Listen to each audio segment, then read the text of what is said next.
Assalamualaikum warahmatullahi wabarakatuh. Perkenalkan, nama saya Nabila Saparianti. Saya mahasiswa Prodi Pendidikan Bahasa Indonesia Universitas Muhammadiyah Malang. Kali ini saya akan menjelaskan materi tentang derivatif dan infleksi. Baik, di sini saya akan memaparkan tentang derivasi dan infleksi. Tapi sebelum itu, saya mau menyampaikan tentang latar belakang. Yang pertama, bahasa itu memiliki struktur yang tersusun dari satuan terkecil hingga membentuk kalimat. Terus yang kedua, morfologi mempelajari struktur internal kata. Ketiga, proses pembentukan kata menghasilkan bentuk dan makna baru. Yang terakhir, penting untuk memahami perbedaan antara derivasi dan infleksi agar paham sistem pembentukan kata dalam bahasa Indonesia. Terus ada rumusan masalah.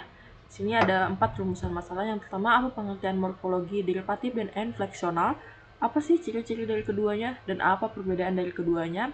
Serta bagaimana contoh penerapannya dalam bahasa Indonesia. Terus tujuan penulisan di sini ingin menjelaskan pengertian morfologi derivatif dan infleksional. Terus di sini juga mengetahui ciri-ciri dan perbedaannya serta memberikan contoh penerapan proses derivasi dan infleksi dalam bahasa Indonesia. Sebelum kita masuk ke materi utama, agar lebih baiknya kita mengetahui dulu pengertian morfologi. Morfologi itu cabang ilmu linguistik yang mempelajari struktur dan pembentukan kata. Menurut Krida Laksana 2008, morfologi mempelajari bentuk kata serta perubahan bentuk akibat proses morfemis. Dan menurut Ramlan 2001, morfologi menelaah bentuk dan perubahan kata karena proses afiksasi, reduplikasi, dan komposisi.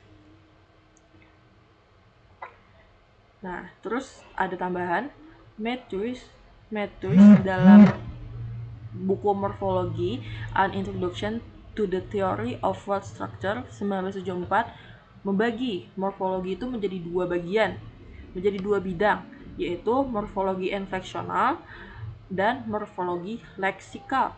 Nah, di dalam kaitan itu membedakan antara proses infleksional dengan proses pembentukan kata yang mencakup derivasi dan komposisi.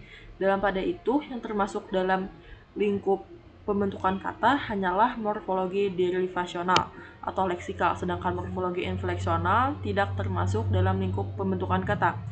Berarti, infleksional itu termasuk dalam pembagian bidang morfologi dan derivasi itu termasuk dalam lingkup pembentukan kata.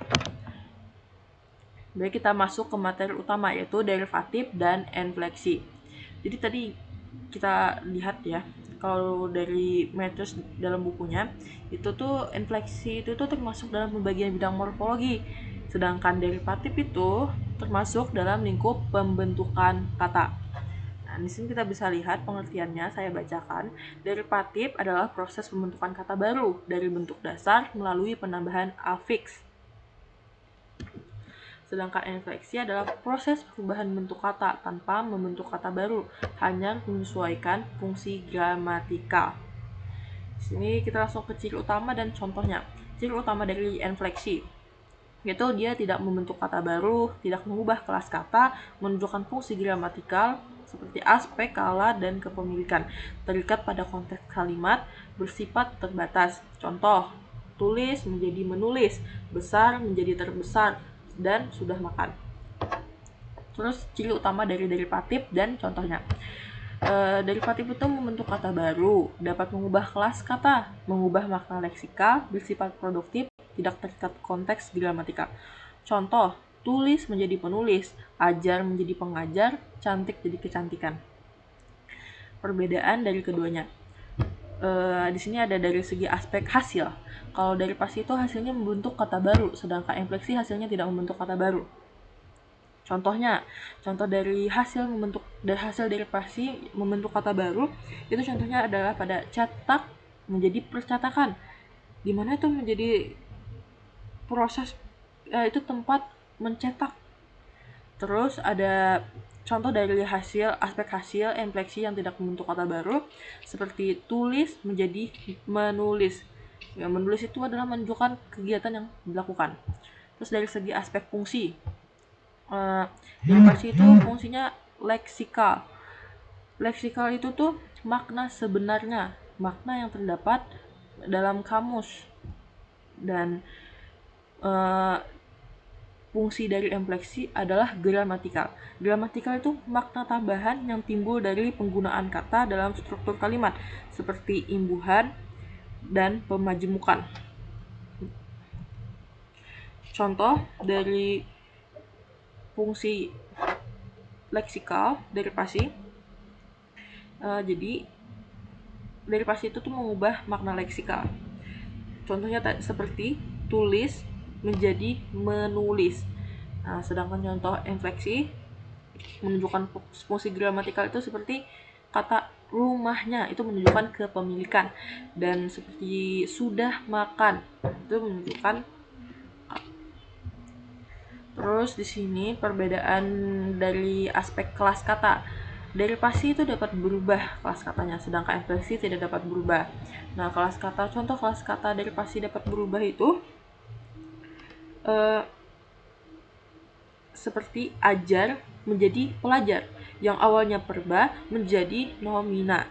Sedangkan contoh infleksi yang tidak berubah, tidak mengubah kelas kata, itu seperti kata besar menjadi terbesar. Dia sama-sama tetap adjektiva. Terus terakhir ada pada aspek produktivitas. Untuk derivasi itu produktivitasnya tinggi, dia bersifat produktif. Kenapa? Karena pola pembentukan katanya bisa diterapkan pada banyak bentuk dasar yang berbeda-beda. Contohnya, kata pe itu ditambahin perba menjadi nomina pelaku. Contohnya, pe tambah jual jadi penjual. Terus kalau untuk infleksi itu produktivitasnya dia terbatas. Dia tidak produktif untuk infleksi itu. Seperti contoh, hanya bisa digunakan untuk kata kerja tertentu seperti menulis dan menolong. Tidak bisa dia menjadi mencantik. Jadi dia terbatas untuk produktivitasnya infleksi itu. Terakhir ada kesimpulan. Derivasi dan infleksi adalah dua proses utama dalam morfologi. Derivasi itu membentuk kata baru dan mengubah makna, sedangkan infleksi itu hanya mengubah bentuk kata sesuai fungsi gramatikal. Keduanya berperan penting dalam sistem pembentukan kata bahasa Indonesia. Mungkin sekian dari saya. Terima kasih. Mohon maaf apabila ada penyampaian yang salah. Assalamualaikum warahmatullahi wabarakatuh.